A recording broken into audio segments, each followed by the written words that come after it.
Hi, welcome to Sweet Bay Lane. I'm Tracy in case you're new here, and I'm so glad you stopped in to craft with me because this is part one of a three-part series where we will be working with the wood blanks from the Dollar Tree.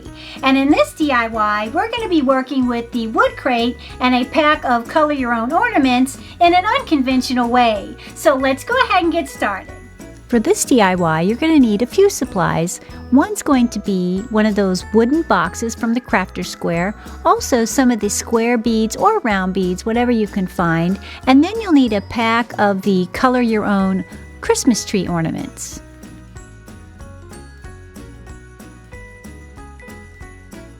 We start our project by gluing 2 of the Christmas tree ornaments together. So we'll take 4 of the ornaments and turn them into 2.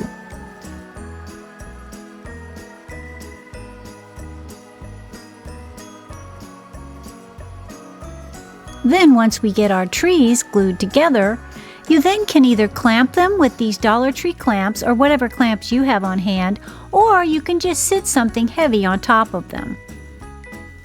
And I tried it both ways just to see which one worked out better, and they both came out exactly the same.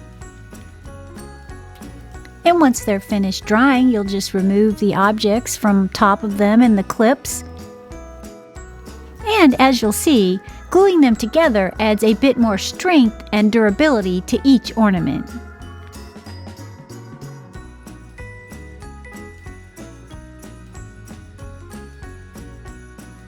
Once we have that done, we bring back in our wooden box.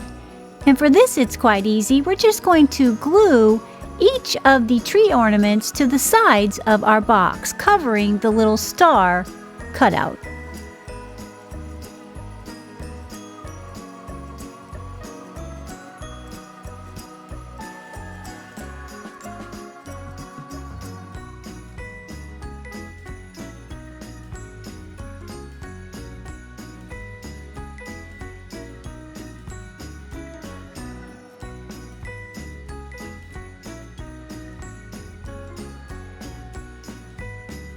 And once we get them glued on, we'll then clamp them down and let them dry completely.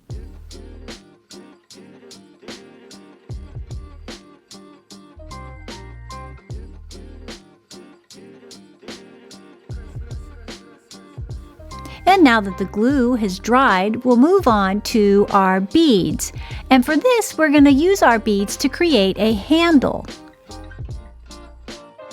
I created my handle with a piece of bark wrapped wire. It's like a twine wrapped wire. I just kind of store my beads on it. It's just easier to store them that way. So I just used that wire, put it in through the top part, the hanger hole of the trees, and then wrapped it around securely to make a handle.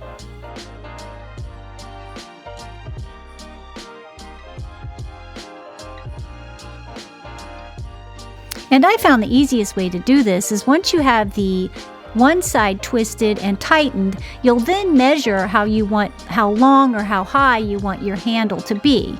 And I just took that and cut it right above the bead there that I wanted the distance or the length of my handle to be, clipped the wire, and then twisted it around the bottom side of the bead, in between the bead and the top of my Christmas tree. And then I just trimmed off the excess. I think it looks beautiful raw like that too. But what I'm going to do is I'm going to come in and give mine what they call like a paint stain, which is just adding some acrylic paint to some water and then adding a thin layer of the paint to your box.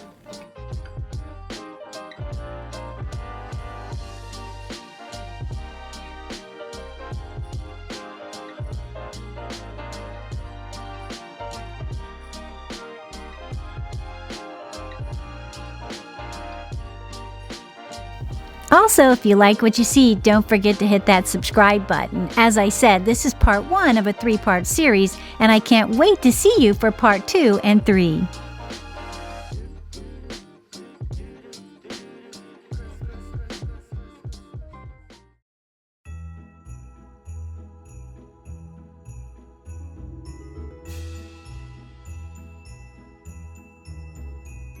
Then once our project has dried from its paint stain, we're going to come in and we're just going to distress the little trees on the end. Kind of gives them a little bit of definition from the box itself.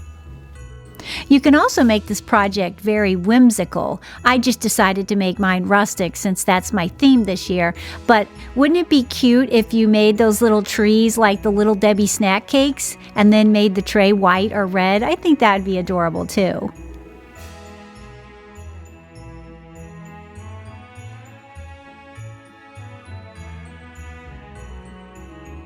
And now that we have it distressed, I came in and added a clear coat to mine using this Rust-Oleum matte finish. And once that's dried, you have this adorable little wooden box. And as you'll see, I'm storing hot cocoa in mine by my coffee bar. That wraps it up for part 1 of this Woodcraft series. I can't wait to see you for part 2, so don't forget to hit that subscribe button. And until next time, keep it crafty.